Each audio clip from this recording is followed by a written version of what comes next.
Kepada pelajar-pelajar, cikgu penat. Hari ni suara aku senyal sebab dah habis demam lah. Sesama pula. Jadi aku pakailah filter ni. Ingat korang juga boleh pakai. Aku boleh pakai juga. Tapi hari ni kita penat sebab tak cukup tidur. Jadi kita nak buat resepi simple saja iaitu ayam goreng masak lemak cili api. Yang ni dah ramai orang buat sebenarnya tapi kita mengidam wak. Jadi kita buatlah. So senang saja korang ambil ayam goreng, gaulkan dengan garam dan juga serbuk kunyit. Gaul. Lepas tu kita goreng. Pak goreng ayam goreng ni aku rasa semua dah mahir lah kot. Boleh angkat ke tepi. Lepas tu korang ambil 1 bawang merah, 8 cili padi dengan 3 ulas bawang putih. Nak chop boleh, nak tumbuk pun boleh. Lepas tu tumis kejap.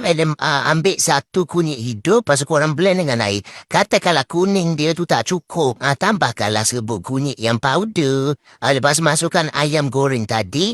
Letak 1 kotak kecil santan. Dan masak lemak kan. Kena letak santan dia. Lepas tu masukkan garam dengan serbuk perasa. Lepas tu letakkan irisan daun kunyit. Lepas tu korang wait. Lepas tu kuah dia akan pekat sikit. Lepas tu sedia untuk dihidang. Yang ni bolehlah makan dengan nasi panas. Ya Allah sedapnya. Dah lega nak tekak kalau makan panas-panas dengan nasi putih ni. Tekak aku memang ni tengah sakit sekarang ni.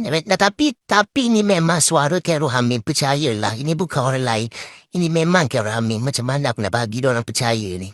Hey, what's up guys?